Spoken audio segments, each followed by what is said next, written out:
नमस्कार, मैं हूं विशाल यादव। चालबाज की चल सकी यहां न कोई चाल और चालबाज को ले चला आज यहां से काल।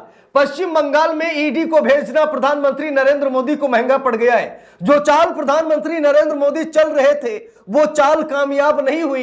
ईडी बंगाल छोड़कर भाग गई है और सुप्रीम कोर्ट में सीबीआई की मांग कर रही है। हम लोगों को मालूम है कि ममता बनर्जी ने प्रधानमंत्री नरेंद्र मोदी के टिड्डी दल की हालत खराब कर दी है।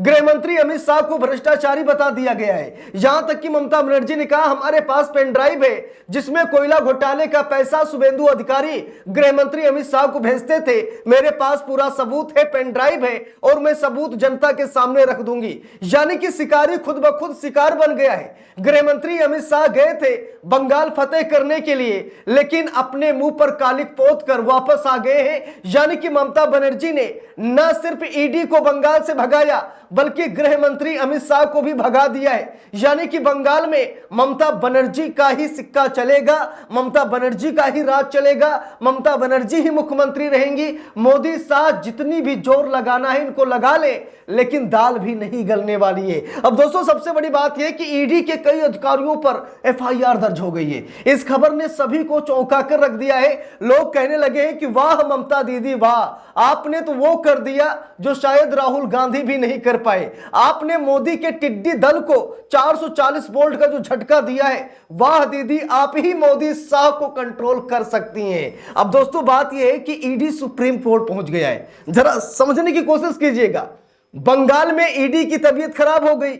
ममता बनर्जी के नेताओं ने, ममता बनर्जी के कार्यकर्ताओं ने, अफसरों ने ईडी का वो हाल किया है ना कि ईडी बंगाल छोड़कर सुप्रीम कोर्ट भाग आई है और ईडी मांग कर रही है कि सीबीआई जांच कराई जाए क्योंकि ममता बनर्जी हमसे सबूत छीन रही हैं। जरा इस खबर को ध्यान से देखिए। दैनिक भास्कर की रिपोर्ट है, लिखा भी है आई पैक छापेमारी विवाद, ईडी का ममता पर दखल का आरोप, सुप्रीम कोर्ट में कहा हमसे सबूत छीन कर ले गई, मामले की सीबीआई जांच हो। अब सुप्रीम कोर्ट में गिड़गिड़ाने लगा यहां पर टिड्डी दल, मोदी का टिड्डी दल सुप्रीम कोर्ट में गिड़गिड़ाने लगा।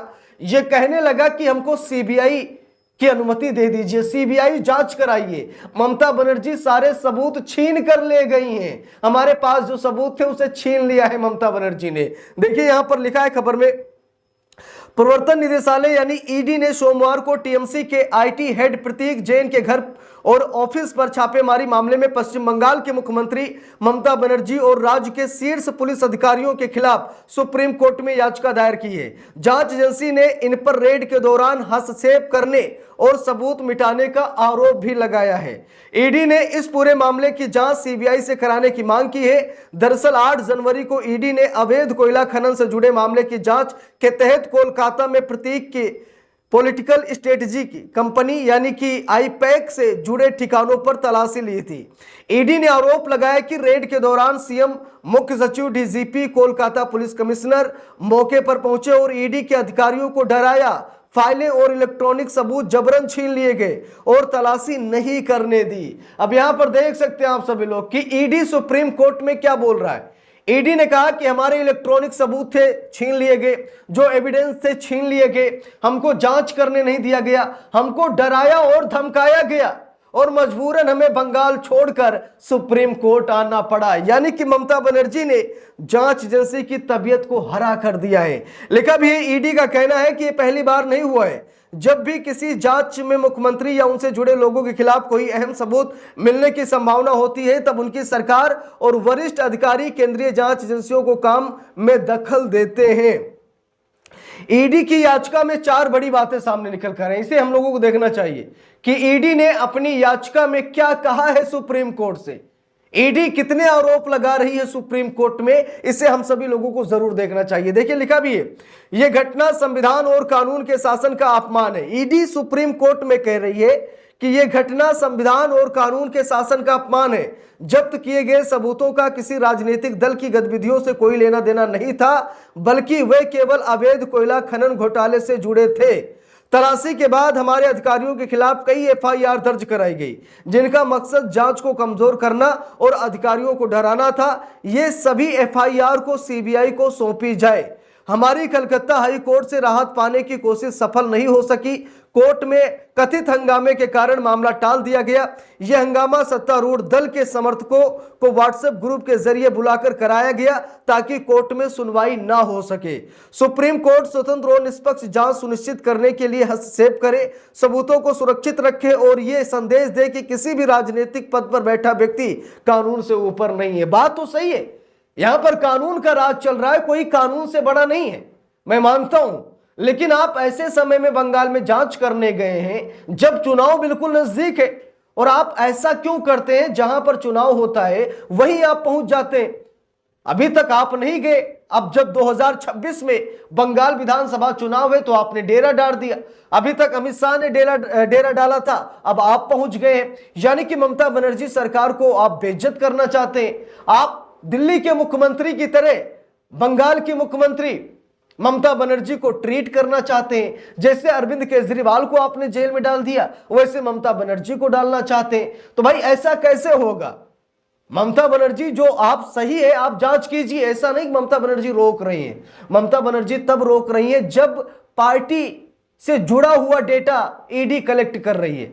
यानी 2026 चुनाव में क्या रणनीति टीएमसी बना रही है, यह डेटा चोरी किया जा रहा है।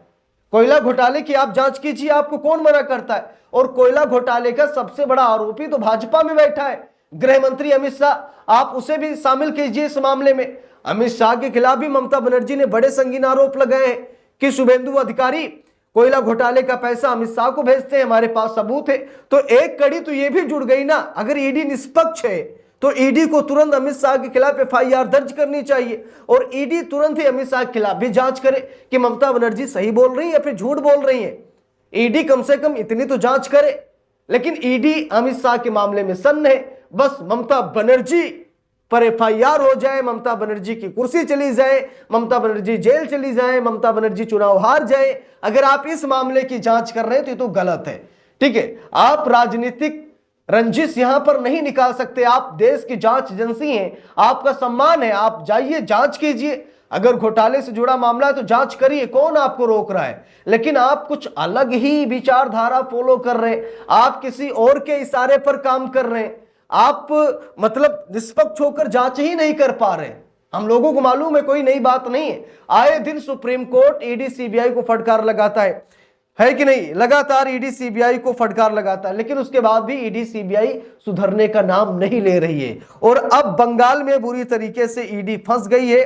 ममता बनर्जी ने अमित शाह को भी लपेट दिया है। अमित शाह पर भी बड़ी कार्रवाई की आशंका जताई जा रही है। हो सकता है आज इनकी सरकार हो बच जाए, लेकिन जब इनकी सरकार जाएगी तो जरा सोच कर देखिए कि अमित शाह का भी बुरा हाल होगा, अमित शाह के खिलाफ भी जांच होगी।